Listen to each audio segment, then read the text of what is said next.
अज्ञान सीधा अर्थ देह भाव, यही अज्ञान है। फिर इसकी व्याख्या विस्तार से करते रहो। मूल अज्ञान का स्वरूप अपने स्वरूप का विस्मरण करके अपने को देह मानना है। बस इसी की परीक्षा कर लो कि आप अज्ञानी हो कि ज्ञानी हो। शरीर में ममता है, अहमता है, यह अज्ञान का लक्षण है। अज्ञान से युक्त हम परमात्मा को, प्रभु को नहीं जान सकते, क्योंकि अज्ञान से अत्यंत परे है, अज्ञान से सर्वथा रहित है। तमसा परस्तात्, तमसा अंधकार, अज्ञान अंधकार से वो परे है। लेस मात्र भी अज्ञान रहेगा तो आप प्रभु को नहीं जान पाएंगे। पूरा देहाभिमान, पूरी भोग वृत्तियां और ज्ञान विज्ञान का वर्णन प्रवचन कर सकते हैं, पर अनुभव नहीं हो सकता। जब तक देह भाव है तब तक ना शांत भाव है, न दास्य भाव है, न सख्य भाव है, न वात्सल्य भाव, न कांता भाव, न सहचरी भाव। वो देह भाव से विषयों का ही चिंतन करता रहेगा। देह भाव छूटा की फिर उसकी योग्यता उसके भाव के अनुसार हो जाती है। आदित्य वर्णम, जैसे सूर्य उदय होने पर अंधकार नहीं रह जाता, ऐसे ही भगवान का आश्रय लेते ही जब ज्ञान का प्रकाश होता है तो अज्ञान अंधकार नष्ट हो जाता है। आदित्य वर्णम, सूर्य की अब उपमा दे रहे, जैसे सूर्य प्रकाशित हो तो ही काम बने अंधकार नाश का। नहीं, जितनी भी प्रकाश की वस्तुएं सब कर दी जाए, बड़े बड़े पहाड़ों में आग लगा दी जाए, खूब बड़े बड़े हाइलोजन लगा दिए जाए, जगह जगह मोमबत्ती दीपक जो भी आप कर पाओ, पर क्या अंधकार का नाश हो जाएगा? नहीं होगा। जहां ये प्रकाश की व्यवस्था नहीं होगी, बगल में ही अंधकार छाया रहे। और सूर्य उदय भी नहीं होता, उसके पहले ही अंधकार नष्ट हो जाता है। देखो, सूर्य उदय नहीं हुआ पर प्रकाश छाने लगता है। हमें उस समय किसी लाइट की जरूरत नहीं होती। अभी देख लेना, सूर्य जैसे जैसे उदय होने का नजदीक समय आएगा, अंधकार नष्ट हो जाएगा। सूर्य उदय हुआ कि फिर अंधकार की खोज भी नहीं, घर की आंतरिक कोठरी में भी प्रकाश झलकने लगता है। ऐसे ही चाहे जितना साधन कर लो, वही हाइलोजन मोमबत्ती ये सब प्रकाश, अंधकार नहीं जाने वाला।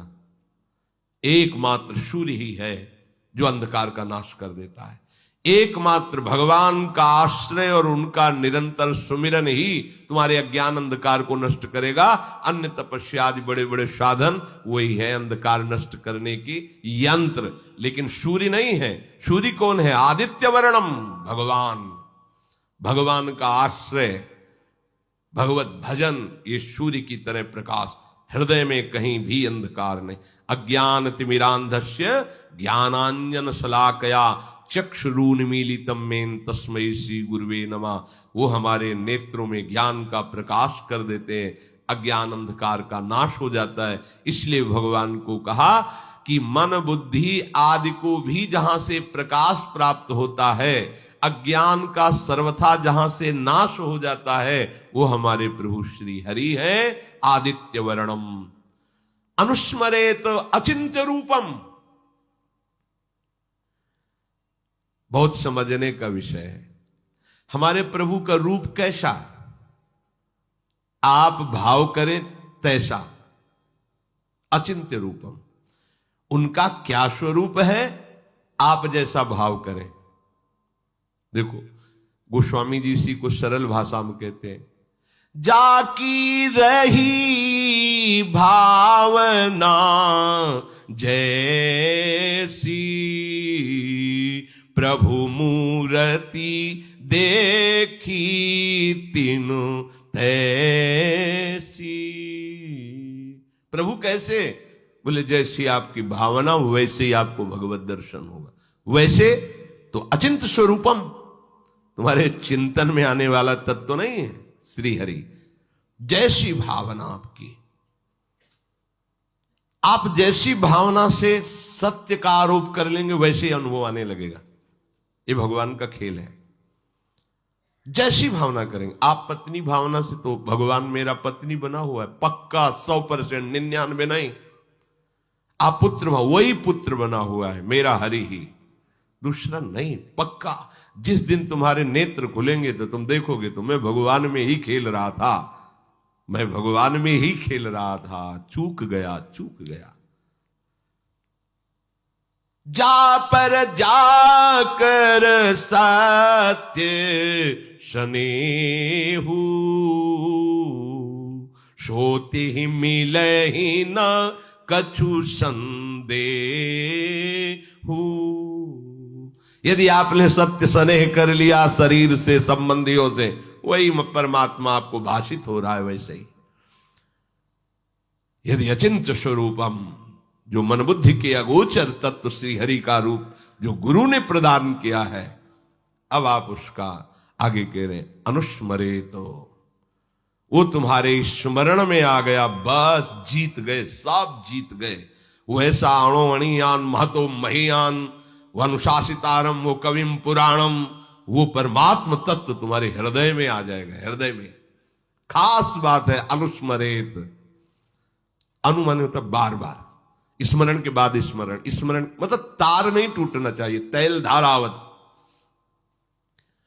वो सर्वज्ञ, वो अनादि, सबके शासक, परमाणुओं से भी अत्यंत सूक्ष्म, सबका धारण पोषण करने वाला धाता, अज्ञान से अत्यंत परे, सबको प्रकाशित करने वाला, चाहे उसे सगुण बोलो, निर्गुण बोलो, साकार बोलो, निराकार बोलो, वो सब का सब तुम्हारे हृदय में अपना वैभव प्रकाशित कर देगा। बस तुम्हें जरूरत है अनुस्मरेत, अनुस्मरेत स्मरण, परिस्मरण, परिस्मरण, तो बार बार स्मरण।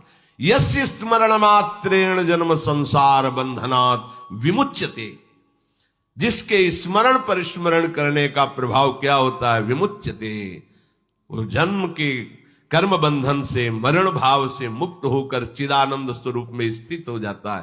खास बात आई है स्मरेत, अनुस्मरेत, बार बार स्मरण, बार बार प्रभु की याद। ये प्रभु अपना परिचय इसलिए दे रहे कि तुम जान लो कि तुम्हारे प्रभु कैसे हैं। ऐसे महान प्रभु के तुम दास होकर किसी व्यक्ति का आश्रय, किसी वस्तु का आश्रय, कहां फंसे हो, कहां हो तुम? राग द्वेष निंदा कहां हो तुम? अभी तो तुम देह भाव में, माया में विचर रहे हो, अभी साधक नहीं हो, अभी उपासक नहीं हो। साधक उपासक तो हर जगह अपनी प्रभु की महिमा को देखता है। अणो अणियान महतो मैया। पूज्य भाई जी से हनुमान प्रसाद पोद्दार जी ने अपनी वाणी में लिखा कि जहां से सुई के पीछे वाले छेद में धागा जाना मुश्किल होता है, हमारा श्री कृष्ण वहां से अनंत ब्रह्मांड पार कर देगा। अनंत ब्रह्मांड इतना सामर्थ्यशाली, कर तुम अकर तुम अन्यथा कर तुम। आप किसका हम आश्रय लें? हे सब मृत्यु के काल के कलेवा शरीरों को अहम मानने वाले, इनका हम आश्रय लें? ऐसे प्रियतम, ऐसे स्वामी का दास होकर किनका आश्रय ले? है ही नहीं कोई, तो किनका? दूसरो न कोई, मेरे तो गिरधर गोपाल, दूसरो न कोई। अनुस्मरित कहने का भाव है कि आप जब निरंतर चिंतन करेंगे तो आपको अलग से कुछ भी ज्ञान प्राप्त करने की जरूरत नहीं पड़ेगी। यही खास बात है। अगर हम निरंतर भगवत स्मरण कर रहे तो सच्ची मानिए, जो भगवान शंकराचार्य को ज्ञान है वही आपको हो जाएगा ज्ञान। जो भक्ति आचार्यों के हृदय में वो आपके हृदय में आ जाएगी, क्योंकि भगवान का नाम ही आचार्य है, गुरु है, ग्रंथ है, पंथ है। सच्ची बात कह रहे हैं, यहां टिकना बड़ा कठिन होता है। अगर नाम चल रहा है तो कोई ऐसा ज्ञान नहीं है जो आपके हृदय में प्रकाशित न हो जाए, पर इस पर विश्वास नहीं होता। व्याकरण पढ़ करके बहुत अच्छे संस्कृत के लक्ष्यदार भाषण दिए जा सकते हैं, लेकिन सत्य सच्चिदानंद से चित्त जोड़ने पर बात बनेगी। और आगे जब बढ़ेंगे तो अंतःकरण धर्म से त्याग वृत्ति होकर जब स्वरूप की तरफ, कोई पढ़ाई लिखाई की वहां गुंजाइश ही नहीं है। प्राय भटकना मिटता नहीं है। बड़ा अच्छा लगता है जब अपने आगे लिखे व्याकरणाचार्य या शास्त्री या मध्यमा जब आगे लिखे तो बहुत अच्छा लगता है। जब आगे लिखने के लिए कुछ है ही नहीं है तो फिर एक ही अच्छा लगता है, प्रियालाल के सिवा कोई नहीं। और ये बात समझ में आ गई तो सब आचार्यों का, सब महापुरुषों का मत आपको प्राप्त हो गया है। ये बात समझना कठिन होता है। जिन्होंने कभी स्कूल नहीं देखा, पढ़ने नहीं गए, वो राम राम राम राम या एक ओम द्वि ओम तीन ओम ब्रह्म बोध संपन्न, उनकी वाणी और वेदांत के सूत्र मिला लो जाके, उनकी बोली हुई बात वेदांत में होगी, शास्त्रों में होगी, ढूंढ लो। क्यों? वो निरंतर नाम में रत है। बहुत ज्ञान, बहुत विद्या और संसार के ही भोगों में रति। क्या विद्या? विद्या पढ़ी कर तो फिरो औरन को अपमान, नारायण या विद्या नहीं, सब विद्या धूर समान। किस काम में आई? अनुस्मरित, एक भी क्षण व्यर्थ मत करो, सबका सार है भगवद स्मरण। श्यामा श्याम के चिंतन में डूबे हुए हैं। नाम चिंतन, मंत्र चिंतन, वाणी गायन, अंदर ही वाणी गायन से शांत। तो बोले फिर क्या होगा, इसका परिणाम क्या होगा? तो प्रयाण काले मनसा चले न, भक्त्या युक्तो योग बले न चैव,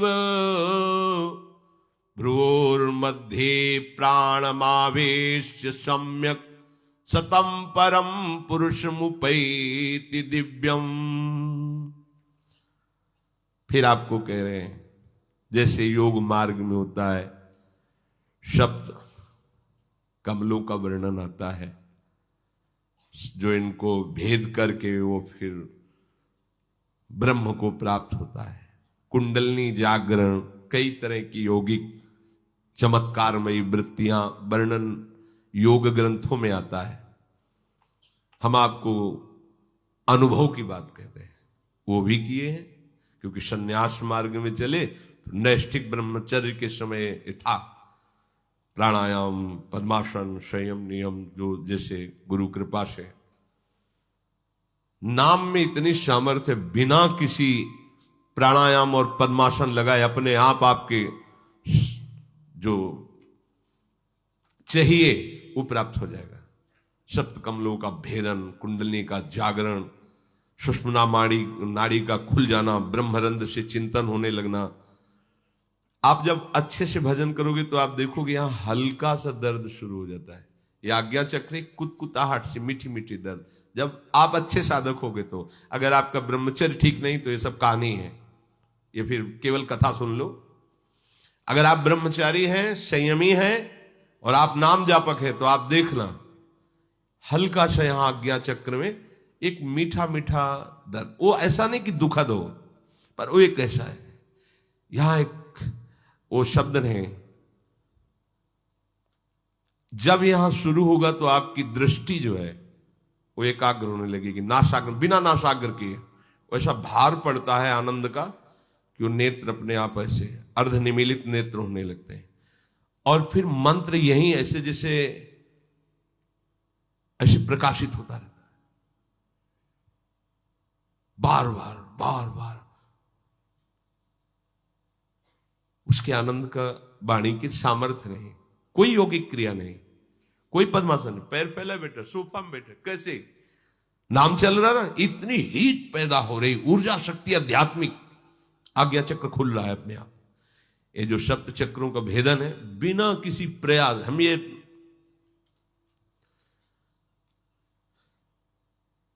पूरे शरीर में कंप शुरू हो जाएगा। अगर आपको एकाग्रता पूर्वक नाम जप करे तो संभाल नहीं पाएंगे, मतलब एक एक नस नाड़ी कांपने लगी, जागृत हो रही कुंडली। नाटक करने की जरूरत नहीं, इसमें नाटक नहीं होता। जैसे आए थे कि भाई कुंडली जागृत हो, जैसे किसी को भूतावेश नहीं होता हो, ऐसे ये बहुत गंभीर मुद्रा होती है और संभाल रहा है, बस शांत एकदम भगवदाकार जागृत हो रही। कुंडलनी जागृत करने में यौगिक क्रिया में धोखा हो सकता है। अगर कुंडलनी का मुंह जरा सा नीचे हो गया, मान व्यभिचारी हो जाएगा, भ्रष्ट हो जाएगा। नाम जप की अगर वाला शब्द नहीं है, सीधे जागृत होती है। कौन सी सिद्धि है, कौन सा ऐसा परम लाभ जो नाम जप से नहीं प्राप्त? अच्छा, कुंडलनी जागरण का फल क्या होगा? भगवत प्राप्ति। अगर ना हो तो किस काम का रहेगा? नाम सीधे फल की प्राप्ति कराता है। इसमें जो वर्णन इसलिए इसका किया कि ये अलग से तुम्हें नहीं करना कि आसन में बैठकर नासाग्र दृष्टि करके भ्रू मध्य का, ये अपने आप होता है, अपने आप होता है। कई बार ऐसे ऐसे करके दबाने का होता है कि यहां दबाओ ऐसे। बहुत समय तक हमने गुरुदेव भगवान के पास सर दर्द की बाम देखी है, ऐसे रखी शाम के ऐसे ऐसे चिंतन से नस इतना मजबूत थोड़ी नस नाड़ियां, निरंतर चिंतन के प्रभाव से 1 बजे रात्रि की जगह देखा गुरुदेव भगवान ऐसे बैठे। कब सोते हैं, कब यमुना जी से हमारे तो सुबह देखा थोड़ा लेटे हैं, कभी प्राणायाम ये सब कहीं, वहां प्रश्न ही नहीं, हर समय सब जागृत हो जाएगा। सब जब आग लगेगी तो कुछ नहीं बचेगा, सब भस्म हो जाएगा। ये नामाग्नि ज्यों ही प्रकट होगी, सब काम क्रोध सब भस्म, सब यंत्र खुल जाएंगे, सब सिद्धियां आ जाएंगी। विश्वास करो, अलग अलग से एक एक ठीक करने की जरूरत नहीं, सब जागृत हो जाएंगे। भक्ति युक्त उपासक अंत समय में अचल मन से और योग बल के द्वारा भ्रकुटी के मध्य में प्राणों को अच्छी तरह से प्रविष्ट करके शरीर छोड़ता है तो उससे परम दिव्य पुरुष की ही प्राप्ति होती है।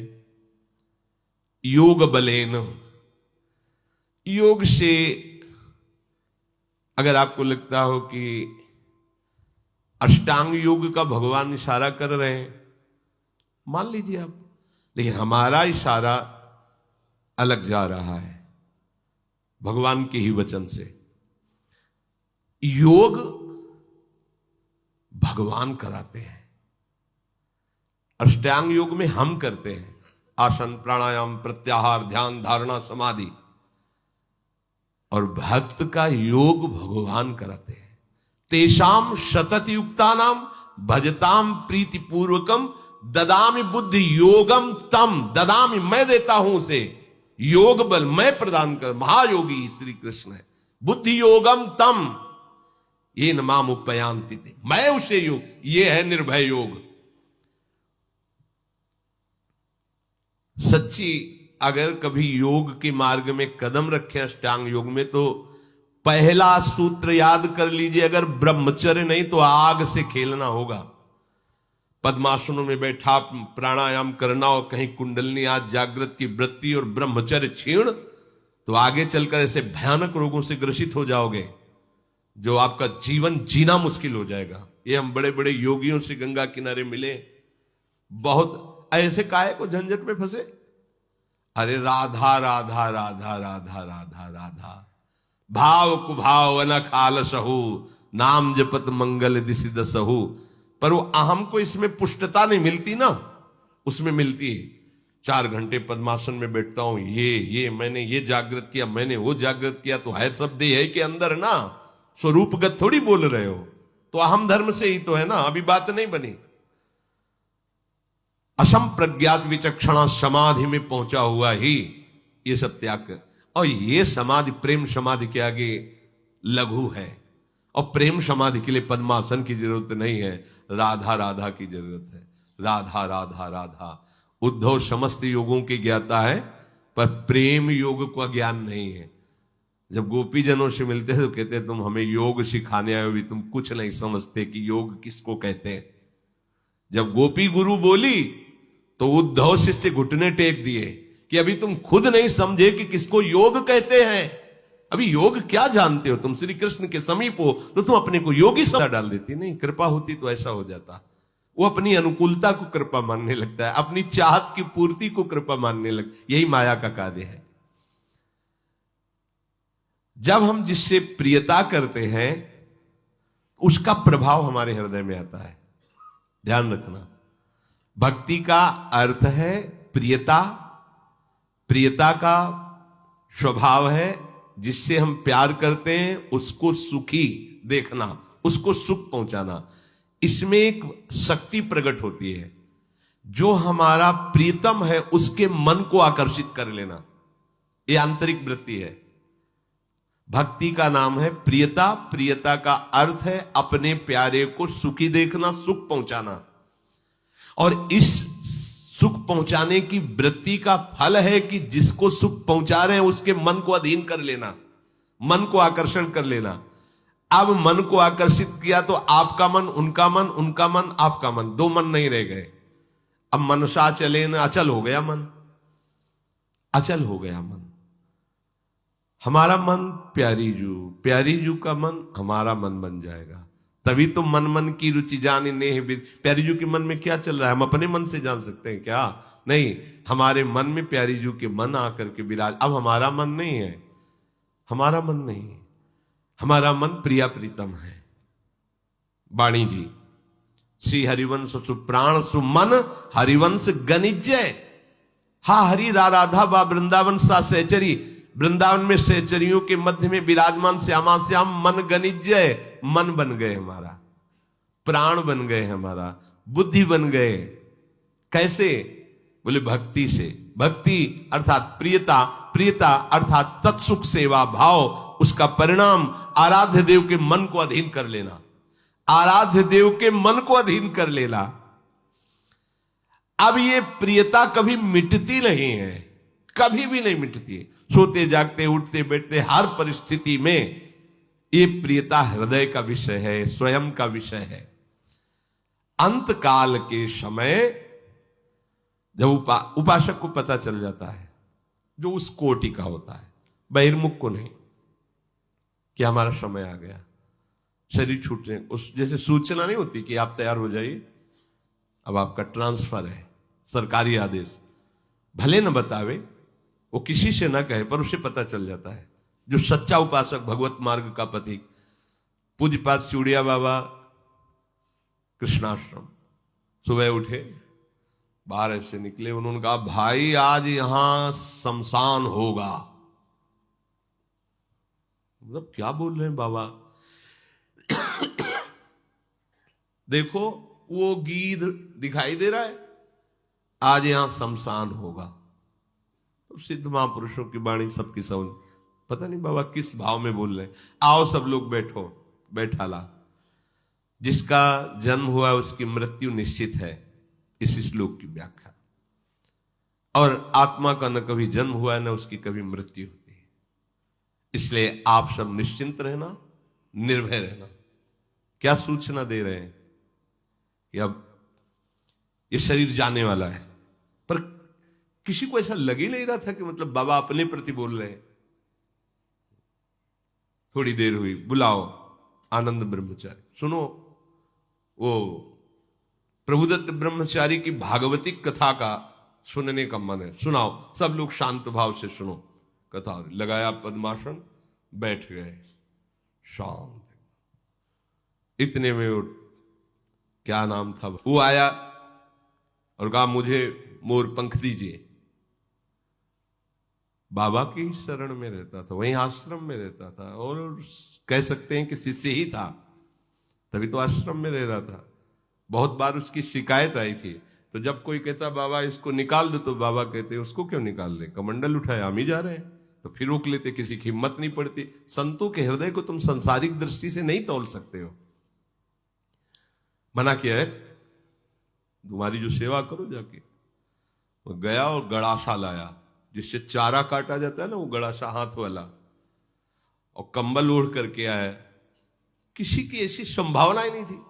आके 6-6 इंच गड़ासा घुस गया खोपड़ी में, ऐसे बाबा का, ऐसे बड़े बलपूर्वक, ऐसे 4-5 बराबर लगातार। तो जैसे फव्वारे नहीं उठते, ऐसे खून के फव्वारे बाबा के, और जो ही गड़ासा लगा हुआ, ओ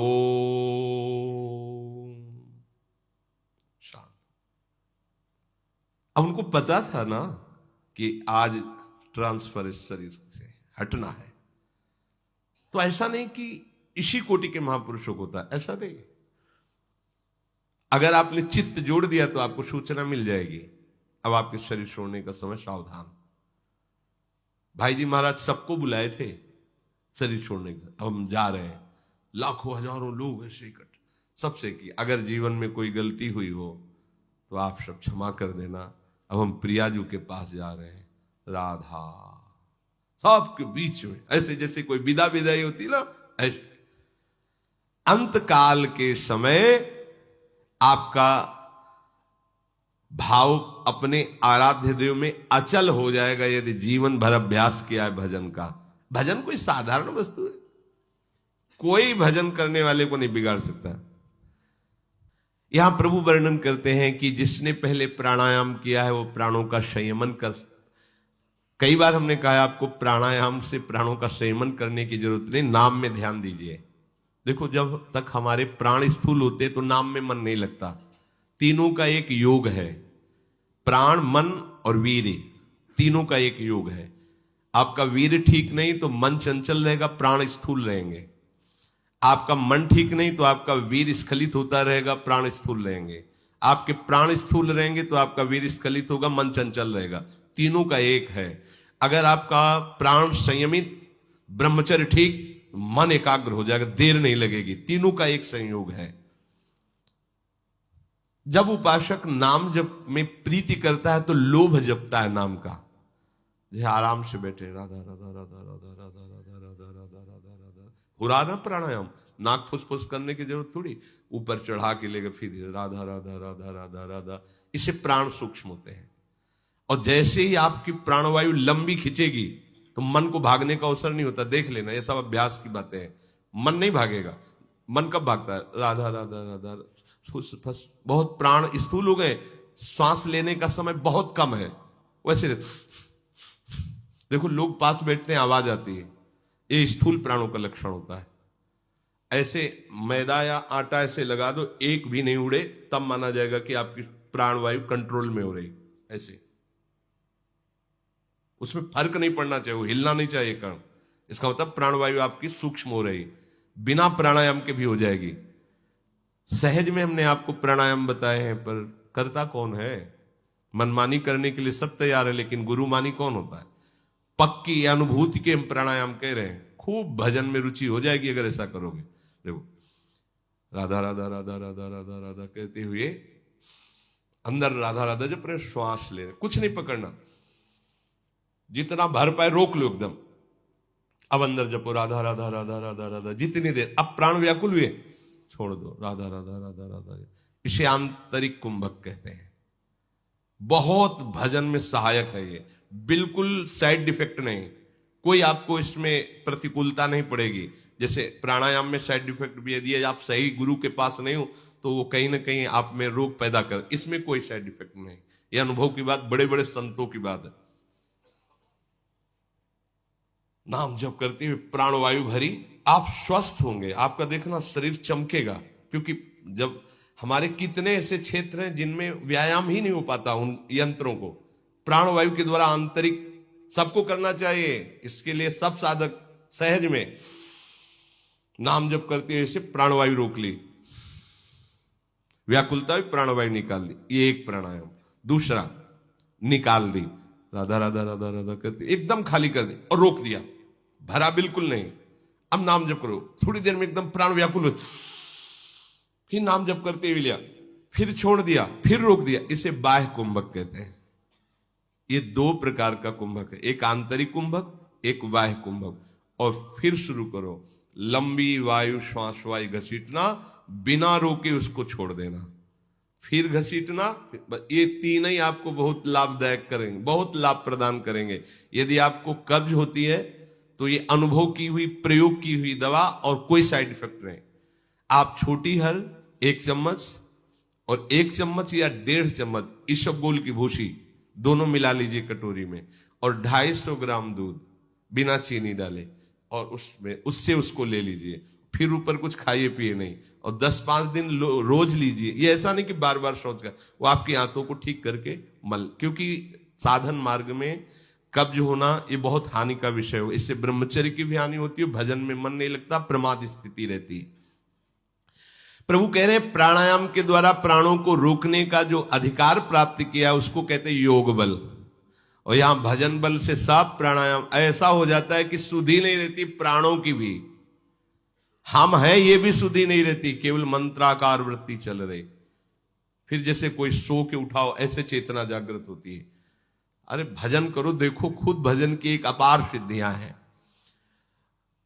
उस योग बल के द्वारा भ्रुवों के मध्य भाग में जो द्विदल चक्र है उसमें सुषुम्ना नाड़ी में प्राणों को अच्छी तरह प्रवेश करके चिंतन करते हुए जब शरीर छोड़ता है तो ब्रह्मरंध्र से प्राण निकलते हैं। यहां से हम कहते हैं राधा बोलो कहीं से निकले श्री जी के पास जाओगे। मानो, विश्वास मानो, जरूरी नहीं कि यहां से फाड़ के निकले तो ही ब्रह्म प्राप्ति होगी। यहां ब्रह्म जिसके सामने घुटने टेकता है उन महारानी जी की बात कहते हैं। राधा राधा राधा सीधे श्री जी के पास, और सीधे श्री जी की सखियां लेने आएंगी। ये सब नहीं करना पड़ेगा, वो तो योगी के लिए है। हम लोग योगी नहीं है, हम अपनी प्यारी जू के चरण दास्ता से, हमारी तो बस मेरी महारानी श्री राधा। इसी से भगवान श्री कृष्ण से बड़ा कोई योगी है? योगिंद्रों मुनिंद्रों के गुरु परम योगी राज श्री कृष्ण, वो जहां घुटने टेकते हैं उन गुरु के हम चेला है। श्री राधा जुग चरण निवार, हमें योग हमारा योग है महारानी जी, हमारा योग है राधा नाम, हमारा योग है लाडली जू की आरती करना, लाडली जू का श्रृंगार, लाडली जू का भोग। तो हमें लेने के लिए लाडली जू का परिकर आएगा, ऐसा विश्वास करोगे आएगा? मेरे को कहां लाडली जू का परिकर आएगा? यमराज का परिकर, तो यमराज का परिकर आएगा। आप जैसा काहे को तुम अपना परिचय अन्य जगह रख रहे हो? केवल लाडली जू, जैसे आप बैठे हो ऐसे परिचय होता है प्रभु का। ऐसे नहीं तो आंख मुंदी ध्यान में परिचय, हमारे प्रभु ऐसे नहीं। जैसे आप बैठे हो ऐसे परिचय, निहाल हो जाओगे। बस चुपचाप एक भरोसा ले लो, एक आश्रय ले लो। बड़ा कठिन है ये, 10वां द्वार फोड़कर प्राण निकलना बड़े दुर्लभ योगियों को, और जो योगिंद्रों मुनिंद्रों के लिए भी दुर्लभ है, वो प्रभु जहां कृपा की याचना करते हो, वो मेरी लाडली जो है, मेरी प्रिया जो है, मेरी, ऐसा आता है आपको हृदय में कि मेरी प्यारी जो है? अगर आने लगा है तो बहुत बड़ी ऊंचाई पर आप चढ़ रहे हैं। हमारी प्रिया जो है ना, प्रिया जो वही हमारी प्रिया जो ना, राधा हमारी स्वामी जी की बात कर रहे हो ना। अगर ये आ गया है ना तो आप 10वें द्वार के ऊपर भी चढ़ गए हो। यहां इसका मतलब ले रह जाता भैया, इसका मतलब है वहां योगी को तो मतलब है कि सुषुम्ना से ब्रह्मरंध्र चीर के जाए। यहां स्थूल सूक्ष्म कारण का संबंध ही खत्म, नए चिदानंद रूप का सृजन। जो सहचरी बपुआ फोड़ने फाड़ने की बातें नहीं रह जाती। जैसे सांप अपनी केचुल का त्याग कर देता है, ऐसे रसिक अपने तीनों शरीरों का त्याग कर देते हैं। जीते जी स्थूल और सूक्ष्म और कारण और भावदेव सहचरी बपू से जीते जी श्री जी के पास रहे तो फिर फोड़ने फाड़ने की बात ही नहीं रहती। ये हम आपको बड़ी सूक्ष्म बात बता रहे हैं कि आप हमारी श्री जी के आश्रित हो, राधा नाम ले रहे हो, बिल्कुल चिंता न करना। जहां योगियों की पहुंच नहीं है ब्रह्मरंध्र फूटने के बाद, वहां आपकी पहुंच होगी। बस राधा पराविद्या, ये 2 अक्षर से अपना संबंध जोड़ लो। अगर आपका गुरु मंत्र का ध्यान नहीं बनता तो सामने राधा नाम का ध्यान करो और गुरु मंत्र का जप करो। यह हम अनुभव की बात तुम्हें कह रहे हैं। अगर आपका पूरे मंत्र के ध्यान में मन नहीं लगता तो राधा और अंदर से जपो गुरु मंत्र और ध्यान में रखो राधा नाम, बस बेड़ा पार। देख लो मन को भागने की जगह नहीं, क्योंकि उसे 2 जगह फंसा लिया। इसकी चाल है, ये दुमुहा सांप की तरह सरकता रहता, कभी इधर कभी इधर। तो इसको हम 2 जगह फंसा देते हैं, एक तो ध्यान में और एक सुमिरन में। ध्यान में राधा नाम और सुमिरन में गुरु मंत्र है। अगर ध्यान राधा नाम का चल रहा, सुमिरन में चूक पड़ेगी तो मंत्र लड़खड़ा जाएगा। और अगर हमारा कहीं मन भागेगा तो दोनों एक साथ चल ही नहीं सकता, ना ध्यान न मंत्र, फंस जाएगा, बहुत जल्दी मन फंस जाएगा। करो आप ऐसा, राधा नाम का ध्यान करते हुए गुरु मंत्र का जब, अगर पूरा मंत्र होता है तो बढ़िया, नहीं होता तो ध्यान करते हुए। तम परमम पुरुषो मुपैति दिव्यम, वो परम पुरुष दिव्य पुरुष की प्राप्ति हो जाती है उसको, जो भक्तिमय चित्त से निरंतर भजन करता रहता है और योग बल से अपने प्राणों को भूमध्य में लाकर ब्रह्मरंध्र से, वो ऐसे परम पुरुष दिव्य को प्राप्त होता है। और नाम जापक कोई सब स्वाभाविक प्राप्त हो जाता है, कोई नहीं, कुछ नहीं करना पड़ता, आप चिंता मत करो। पर नाम में ऐसी प्रीति होनी चाहिए कि नाम श्वास दो बिलक चलत है, इनको भेद नमो को भावे। श्वास ही नाम, नाम ही श्वासा, नाम श्वास को भेद। ये नाम योग है, बहुत बड़ा योग है। कभी किसी योगी के अधीन प्रभु को नहीं देखा गया। कहीं भी आप उठा के देख लो, ग्रंथ, पंथ, संत, महामहिमा, पर प्रभु अधीन है ऐसा नहीं देखा। किसी योगी का पानी भरते हुए प्रभु नजर आए हो, कभी किसी योगी के चरण दबाते नजर आए हो। नाम जापक की सारी महिमा देखी गई। मुख में मधुर मधुर नाम चल रहा है, प्रभु की दास्ता से युक्त है, और स्वयं प्रभु उसकी दास्ता में बैठे हुए। ये बड़े विचित्र नाम की महिमा पर प्रीति नहीं होती। इतना सब सुनते हुए भी नाम में प्रीति नहीं होती। यही हमारा दुर्भाग्य है कि महामहिम नाम की महिमा सुन रहे हैं, हम पढ़ रहे हैं, जप रहे हैं और देख भी रहे हैं। जितने बड़े बड़े सिद्ध संतों के चरित्र पढ़ के देखा, जिनके साथ प्रभु की स्वयं लीला प्रकट में हुई, वो सब नाम जापक महात्मा मिले। कोई भी ऐसा नहीं कि कोई और योग बल लिए हो, नाम जापक प्रभु की दास्ता से युक्त। वही तो आप भी मार्ग चयन किए हैं, पर आप विश्वास नहीं कर पाते नाम में प्रभु की दास्ता।